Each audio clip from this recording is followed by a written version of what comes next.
A week ago tonight, on this stage, stood the mother and father of Michael Brown from Ferguson, stood the domestic partner and mother of the child of a young man killed in the pink houses in Brooklyn, New York, Mr. Gurley, who will not even be funeralized till Friday night. We've not even had the chance to bury him. They joined the mother and wife of Eric Garner. We are dealing with a national crisis where in the last 90 days, from those three cases to a 12-year-old boy in Cleveland whose funeral was just today, how many people have to die before people understand this is not an illusion? This is a reality that America has got to come to terms with. And no amount of secret grand juries with local prosecutors that put up evidence that we do not know is going to stop people from raising the questions and demanding the answers. We are not advocating violence. We are asking that police violence stop. That's right. That's right. Don't make the kids or the adults that are protesting the one wrong. We are marching against wrong. We are standing against wrong. And here you now have a man choked to death on videotape and says 11 times, "I can't breathe." It is against the police department's guidelines to have a chokehold.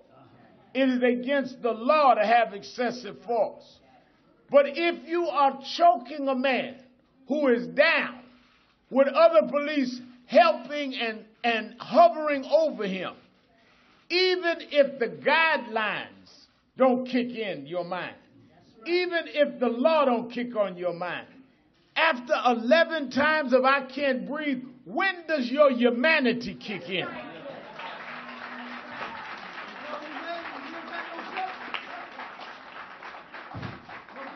We have called on, from the beginning, the federal government to intervene in police cases. We have no confidence in local state prosecutions because state prosecutors work hand in hand with the local police. They do not have the independence and lack of conflict. This is not a position we are taking tonight. We said this from the beginning. The mother and wife of Eric Garner and the attorneys and I have had 2 meetings with the federal government and the Eastern District and at press conferences at both times. So you know we've asked for this. That's right. We've asked for this now nationally because of Ferguson, because of Cleveland, and here. I was in the meeting at the White House with the president as they began moving. The Attorney General talked with Mrs. Garner and me today. They've talked about an independent investigation. But let's be clear. Let's be clear that while we ask for the federal government to move, we are moving that way. On Saturday, a week from this Saturday, December 13th, we are having a national march in Washington, D.C., where we are calling for the Justice Department to take this case and the case in Ferguson and the case in Cleveland. It is time for a national march to deal with a national crisis.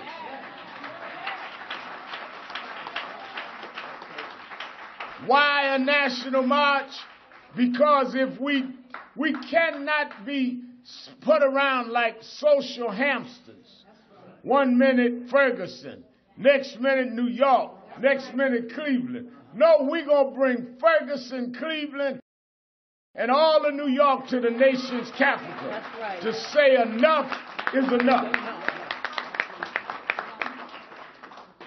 This Saturday, there'll be funeralizing former D.C. Mayor Marion Barry. So we will wait 1 week, but we'll use every day to organize. Tomorrow morning, the presidents of civil rights organizations, the head of the Urban League and others will be meeting here with us as we plan this march. And we intend to organize until there is a direct move for justice. The precedent for this is Abner Louima. The federal government took that case, and that policeman, 17 years, is still in jail tonight. That's right. Wait a minute, bro. Wait, brother. We're not going to have no provocateurs now. We're going to do a press conference. Anthony Baez, same thing. Rodney King, same thing. So there's a legal precedent of excessive force. So the direct action will be that. This weekend, Friday, we will have the funeral of Mr. Gurley, and we will organize throughout the weekend. I'm going to hit the road. We talked, the mother and I, with Puffy Combs a few minutes ago to get the hip-hop community in. I'm doing some meetings. I had already been scheduled to be in California this weekend. I'm going to continue that trip because I want to get some of the entertainers in. We are not going away. It will not get too cold. It will not snow too high. This is going to be a winter that we're going to freeze out police brutality in this country. Right. Eric Garner, Michael Brown, enough is enough. We started with unity on this stage last Wednesday. The march next Saturday will be led by the parents of Michael Brown, by the mother and wife of Eric Garner, by the Gurley family. Yes, a lot of people may not like some of those that lead this fight, but look beyond your likes and dislikes and explain how we live in a nation where even with a videotape using practices that are against guidelines, that they can't even find reckless endangerment.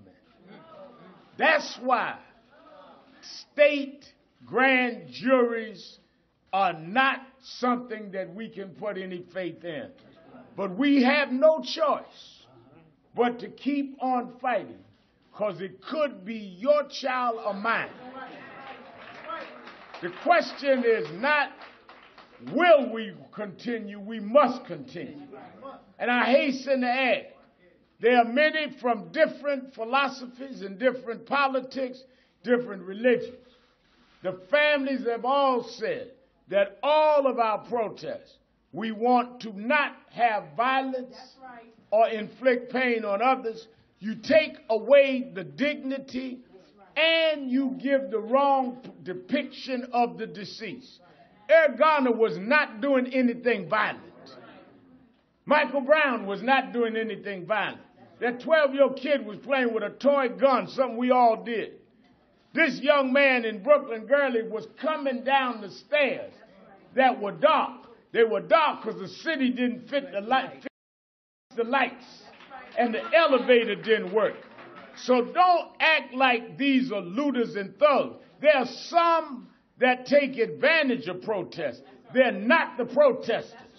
There's a difference between activists and anarchists. Anarchists want to prove that the system can't work. Activists is going to make the system change to work. We changed America from the back of the bus to the White House. And we're going to change America to where police serve the community and not above the law, but they enforce the law. We are not against all police, but those that break the law should pay